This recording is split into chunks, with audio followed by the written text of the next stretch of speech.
at the height of the Babylonian Empire's power. After King Nebuchadnezzar, Belshazzar became king. He was the last king of the Babylonian Empire, living in luxury and enjoying the great power he inherited from his ancestors. However, his heart was arrogant, and he did not fear God. One day, King Belshazzar invited 1,000 nobles of Babylon and held a grand feast. The king, the nobles, the queens, and the concubines all gathered together, drinking and reveling. Drunk with wine, King Belshazzar ordered that the gold and silver vessels taken from the temple in Jerusalem be brought out. These were items that had once been consecrated to God. The king had wine poured into those vessels and drank from them with the people, praising gods made of gold, silver, bronze, iron, wood, and stone. The very moment God's holy things were treated with contempt, heaven did not remain silent.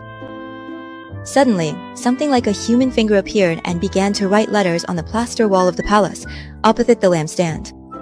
The feast came to a halt, and the king began to tremble all over with fear. His face lost all color, and his legs shook. King Belshazzar summoned all the wise men and magicians and ordered them to read and interpret the writing. But no one could understand what the writing meant. At that moment, the queen entered and spoke. "Your Majesty, there was once a man named Daniel whom King Nebuchadnezzar trusted greatly. He had the spirit of the gods in him and could clearly explain any interpretation. So the king immediately summoned Daniel and ordered him to interpret the writing. Daniel stood before the king and spoke boldly. 'God has set the days of your reign and brought it to an end.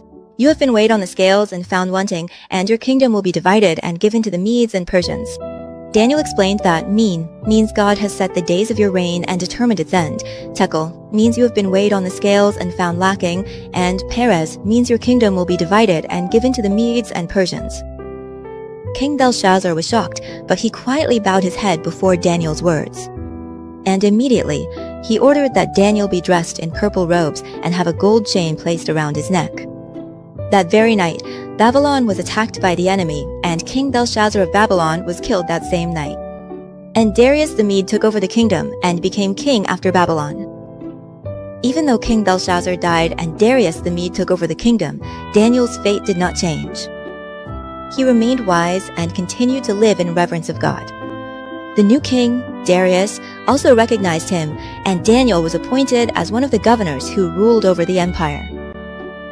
Because King Darius intended to make Daniel the highest official in charge of the entire nation, Daniel became the target of jealousy and envy from the other administrators, which eventually led to the incident of the lion's den. Today, we learned about Belshazzar, the king of Babylon.